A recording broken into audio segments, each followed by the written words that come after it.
mana titik tidak masuk akalnya? Di mana titik tidak masuk akalnya? Di mana titik tidak masuk akalnya? Awas ada mobil! Hai guys, kali ini gue akan membahas film 2 bit lagi yang tentunya jika kalian menonton film ini, terutama untuk yang hobinya buat anak, cocok nih. Jadi bapak rentalan aja cuy, biar bisa balik modal. Oke, tanpa berlama-lama lagi, mari kita gaskan.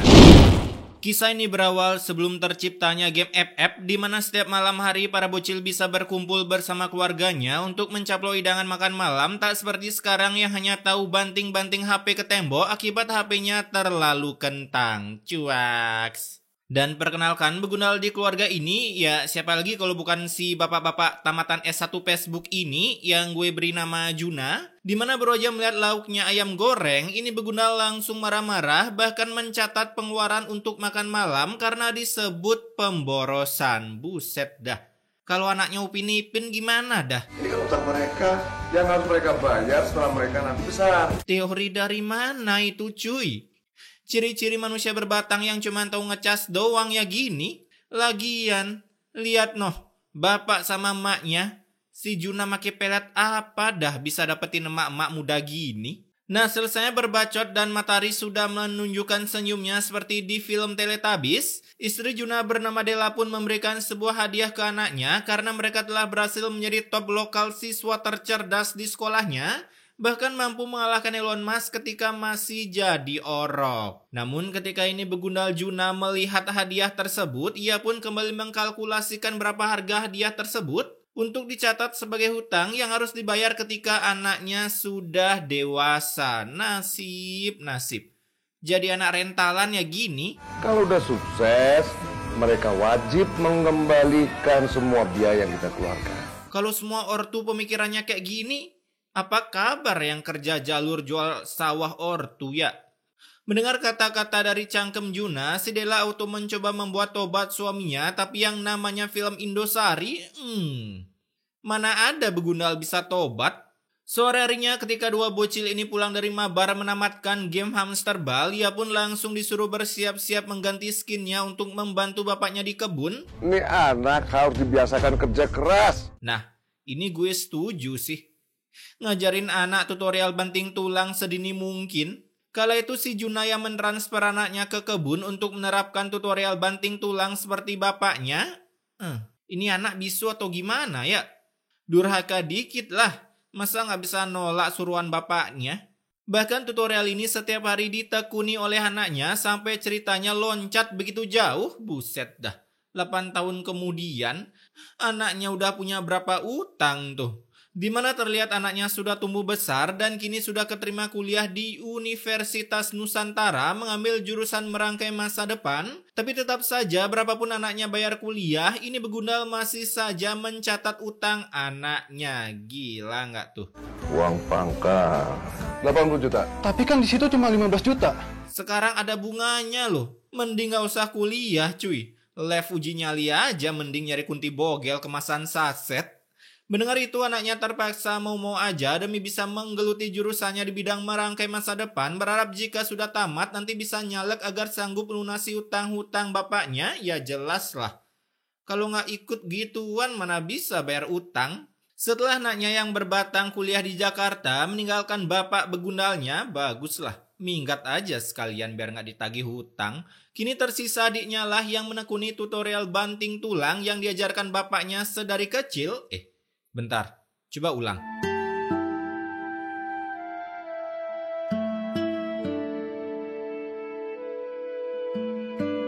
Ini emak-emak kayak NPC GTA cuy. Diem bagong tiba-tiba lari kayak kuyang. Siva? Buset, Siva ganti kelamin kah? Udah gak dikejar lah dusing. Kala itu anaknya pun bertanya kenapa ini mak harus dicas oleh bapak-bapak begundal sehingga sekarang dirinya lahir harus membayar hutang ke bapaknya. Tapi si mak yang menjawab, maaf ya nak, nggak ada cowok lain lagi di zaman itu. Lalu si Juna yang mendengar jawaban Della membuatnya auto emosi karena ia mengira Della menikah dengannya didasari cinta bukan karena kehabisan batok charger. Kabel casan. Kabel casan nggak tuh? Nah selesai bekerja kini Sipa, buset, nggak cocok kali cewek namanya Sipa. Ya, sebut saja Nur mulai bisa menyusul kakaknya minggat dari rumah karena ia kebetulan keterima juga di Universitas Nusantara Bima Sakti yang tentunya setiap pengeluaran dicatat juga oleh bapaknya masuk ke buku hutang keluarga. Hutang keluarga nggak tuh? Setelah kedua anaknya berangkat minggat dari rumah, kini maknya pun harus sendirian. Bahkan sekarang ia mencoba berjualan kue basah karena seluruh sawah milik Juna sudah dijual untuk menyekolahi anaknya. Karena kebun dan sawah udah dijual oleh bapak. Nah, di rumah tiba-tiba listrik pun jeglek sampai membuat Juna terpaksa meminta uang ke Della karena di tempat kerjanya sekarang UMR begitu kecil, lebih kecil dari UMR Nganjuk. Dan bukannya mencari kerjaan yang gajinya lebih mantap, ini begundal malah, aduh, nggak habis thinking gua. Kalau gitu boleh sekarang ibu aja yang kerja, bapak mau pensiun. Hidup lagi kere-kerenya, suami malah surrender nyari uang. Beberapa tahun kemudian, Sekarang aku sama Siva itu udah lulus kuliah. widih, udah lulus dong, lulusnya barengan lagi. Kok bisa? Padahal kakaknya duluan kuliah, masa iya sengaja nunggak semester buat nunggu adiknya? Kalian harus cepat dapat kerja ya. Bapak cepat bisa menikmati hasil kerja kalian. Anaknya bilek, tahu gini gue jadi mahasiswa abadi aja dah. Di sisi lain, Dika pun mulai keterima kerja di sebuah perusahaan terbesar di Jakarta. Oh, waks ini. Mana mungkin lulus kuliah langsung keterima di perusahaan besar gini, kecuali orang titipan. Anda bisa menjual rumah dalam sebulan. Anggap aja itu sebagai intensif dan bonus. Intensif bapak kau. Insentif Pedro. Hari itu juga Dika mulai menawari kliennya tentang rumah yang dijual. Silakan Pak Bu, dilihat-lihat dulu. Jadi gimana? Apa kalian tertarik beli rumah di perusahaan kami? Buset. Ada orang jualan rumah cuman dari brosur terus nanya tertarik apa nggak beli rumah. Kasih lihatlah ke TKP. Bahkan yang membuat saya terbagongkan. Jadi saya jamin Pak, itu namanya banjir, macet, tidak akan pernah terjadi. Bohong, mana ada Jakarta nggak macet apalagi banjir. Akibat cara Dika memarketingkan rumah begitu newbie membuatnya sempat surrender karena tak ada yang mau beli. Bahkan hidup lagi diambang kepunahan, ini bapak sempet-sempetnya nelpon Dika untuk meminta tagihan bulanan. Tapi aku nggak dapat gaji Pak. Dapatnya itu cuma duit intensif. Lah, si Dika ikut-ikutan bilang uang intensif. Mendengar kata uang intensif, seketika bapaknya mengira anaknya bohong karena sejak kapan ada uang intensif, kids? Beberapa bulan kemudian akhirnya Dika pun sudah kembali login ke kampungnya, kembali akibat dirinya stres, tak juga kunjung mendapatkan pembeli, bahkan pulang dengan tangan kosong. Ya kalau bawa parang tawuran namanya. Uang intensif Iqbal juga belum turun. Ayolah, uang intensif itu apa cuy? Yang bikin naskah tipu apa yang baca naskah matanya tipu dah. Melihat kedatangan anaknya, ini si Juna langsung mengeluarkan buku sakti perhutangannya. Ini semua udah ada catatannya di sini. Sejak kamu lahir, Buset, perlu login pun udah dicatat. Nasib jadi anak rentalan. coba kamu lihat nih katanya. Ini sampai ratusan juta gini ya Allah. Ya jelas lah ratusan juta. Lu kencing di Pertamina aja dicatat juga tuh 2.000 sama bapak lu. Akibat cicilan yang menumpuk seperti gunung membuat Dika dan emaknya begitu stres berharap Juna segera dikik dari dunia. Tapi di balik pengstresan separuh keluarga ini ada juga berita good news. Barusan Siva telepon. Terus pacarnya tuh mau melamar Siva. Asik. Kalau woman mah gampang ya, tamat kuliah cari cowok mapan gas nikah. Hasil mendengar itu Della seketika bahagia karena salah satu anaknya sudah laku dan sudah terbebas dari kebegundalan bapaknya. Dimana ketika calon sinur datang seperti ortu pada umumnya, ya apalagi kalau bukan interview. Kamu kerja di mana? Gaji kamu berapa? Anak pengangguran tapi ngarepnya nikah sama orang kaya. Mendengar calonnya kerja di perusahaan mebel yang mungkin ini orang bisa mengikuti jejak Hokage ke-7 dari pengusaha mebel sampai jadi Hokage, si Juna pun auto merestui calon Nur yang besoknya mereka pun langsung berumah tangga karena saat pernikahan si kameramen lupa melakukan take shooting. Oh ya, ini gaji aku bulan ini. Kamu yang pegang ya. Calon suami idaman para woman, gaji dipegang istri sepenuhnya. Setiap hari kerja Nur pun hanya membawakan ortunya makanan karena mereka begitu kismin sekarang. Tapi walaupun udah dipedulikan sama anaknya, ini bapak tetap aja ngotot nagih utang. Suami kamu kaya, nyatanya bisa beli rendang. Apa hubungannya kaya sama beli rendang? Kala itu terpaksa Nur memberikan bapaknya uang untuk bayar utang sehingga membuat suaminya terbagongkan kenapa uang yang dikasih tadi pagi bisa cepat habis.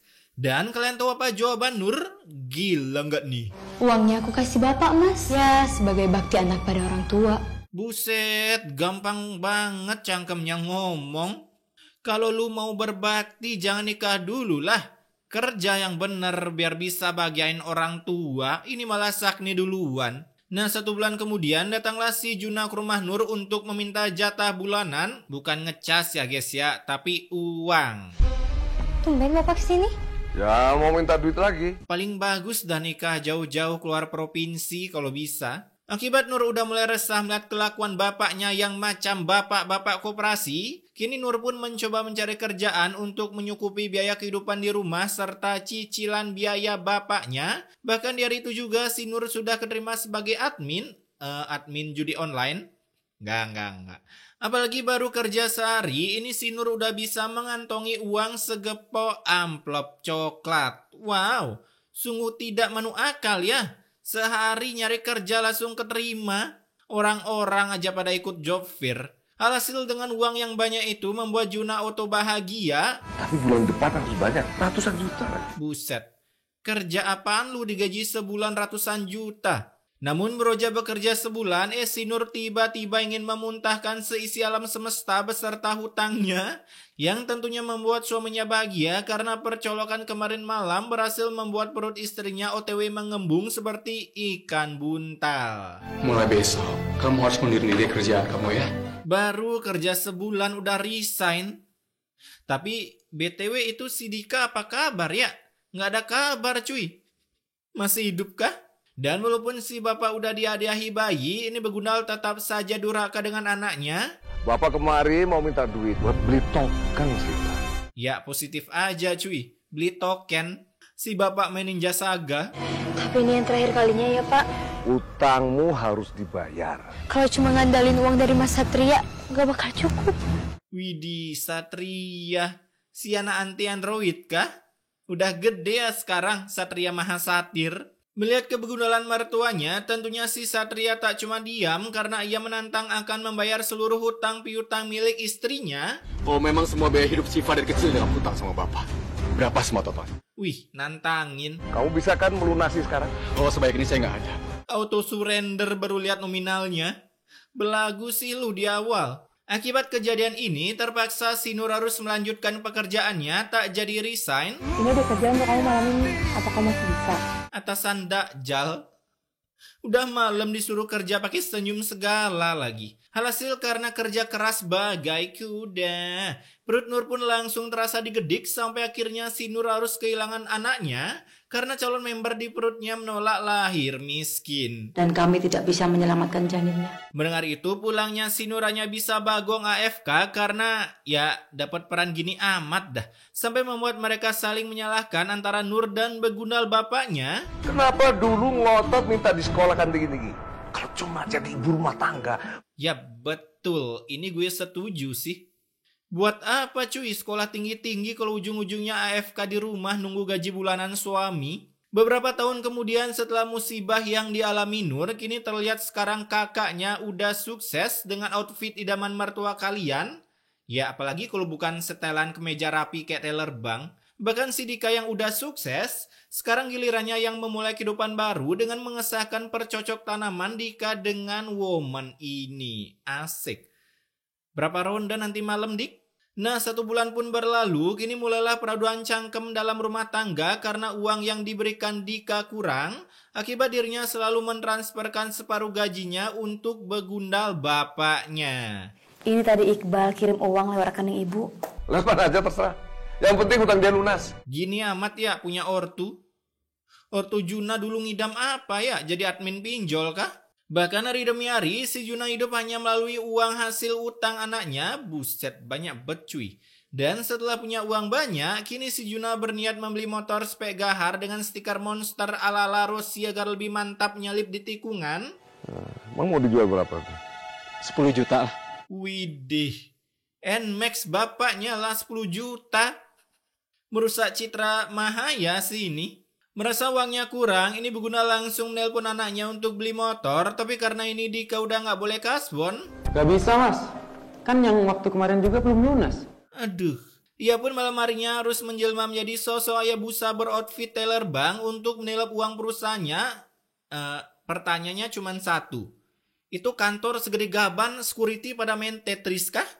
Bisa-bisanya Dika gampang kali maling. Pagi harinya orang-orang di sana mulai mengecek bagian CCTV sehingga mengketar-ketirkan ginjal Dika seperti genderang mau terang. Sampai akhirnya ia login kembali ke rumah orang tuanya daripada menjadi buronan dan meet and greet dengan sumbu di lapas. Nah, itu juga bapaknya yang udah dapat uang mulai datang ke bank desa dan sebuah tragedi mengwak-wakan pun langsung terjadi. Lepaskan! Jamlet! Keseret dong. Malah main jet ski pakai badan. Akibat kejadian itu, kaki si Juna auto menghitam seperti skin orang-orang yang bobol toko iPhone di luar negeri. Terlebih lagi saat dibawa ke dokter. Ya, kalian tahu dong kalau kaki ketemu beton. Ngetasi rongsen, kaki bapak amputasi. Mending keseret dari Sabang sampai Merauke ya. Ini keseret 3 meteran doang. Kakinya diamputasi. Mendengar itu, si Dela auto terbagongkan karena cara ngecasnya gimana ya kalau kaki buntung. Apalagi tiap hari kini Dela semakin kerepotan ngurus suaminya yang udah CCD ditambah dengan kata-katanya yang menggeleng-gelengkan kepala. Apanya yang sakit sih, Pak? Ini telapak kaki pegal. Kaki Bapak udah nggak ada dua-duanya, kan kiri udah nggak ada. Apanya yang sakit? Gelap. Serasa pengen garuk kaki tapi nggak punya kaki. Dari luar muncullah suara ketukan yang tentunya bukan polling, melainkan dari atasan Dika yang datang untuk menangkap Dika atas kebegundalannya. Namun dengan kebaikan hati para minion ini, mereka memberikan Dika kesempatan untuk mengembalikan uang yang ditilep dengan meminjam uang emaknya. Buset dah. Emaknya dapat uang dari mana pakai amplop gituan padahal jual kue basah doang. Selesai perkara ini, kepala mereka mulai lempuyengan dan dengan cerdasnya ini mak memiliki solusi. Bapak punya tabungan di peti kayu di atas lemari pakaian. Karena selagi Juna CCD, tentunya mereka dengan mudah menilap cuan yang disembunyikan bapaknya. Wah, ide yang sungguh brilian ya. Dari kejauhan, Juna yang mendengar percakapan tersebut mulai mencoba meraih cuan di atas lemari sampai membuat lemarinya jatuh menggeprek seluruh badan Juna. Sebagian badan sih. Kan seperempatnya udah dipotong. Si Dela yang baru pulang auto terbagongkan sekaligus senang melihat suaminya udah terwastetkan. Karena dengan ini ia memiliki alasan untuk membuat status di Facebook PPPPPP single. Chat me dong, janda anak 2 needs, butuh dinafkahin, selebeau, cukuruku. Nah, singkat cerita, ketika dimandikan, cilukba, jenazah Juna pun tiba-tiba bangkit seakan-akan di Edo Tensei. Dan udah tahu nih bapak masih hidup, cuman minus stroke doang. Aduh. Mereka bukannya membawa Juna ke RS, melainkan bersiap mengkamfankannya aja, tinggal nunggu sampai mana nyawanya bisa direfill. Tak lama kemudian, setelah mereka berdoa agar Juna cepat mati, ya elah mati beneran. Sambil diiringi efek jedak-jeduk, akhirnya Juna pun berpulang dan mereka bisa mencoba kembali untuk memandikannya. Dimana ketika dimandikan... Kenapa ya jasad bapak itu sulit banget buat dimandikan? Astagfirullahaladzim, kain kafan diterbakar Pak Ustadz. Mohon dikafani kembali. Baik, Pak Ustadz. Iya, jenazah Juna malah menolak dikafankan. Nah, karena emosi, mereka pun bodoh amat dan lebih memilih OTW saja ke pemakaman untuk mentransfer Juna. Buset, para bocil FF bilek, gini amat ya kalau udah gede harus acting wasted. Namun baru aja berjalan 100 meter ke depan,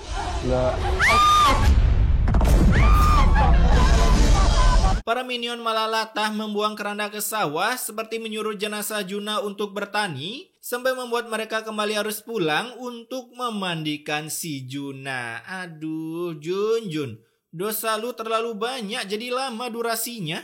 Setelah dimandikan again, mereka terpaksa menyewa sebuah ambulans agar durasi menjadi lebih singkat. Nah, ini dia yang ditunggu-tunggu kaum azabnger. Mobil tersebut tiba-tiba berasap diiringi efek jedak-jeduk sampai mereka harus berhenti sejenak. Dan selesai berhenti untuk berdoa,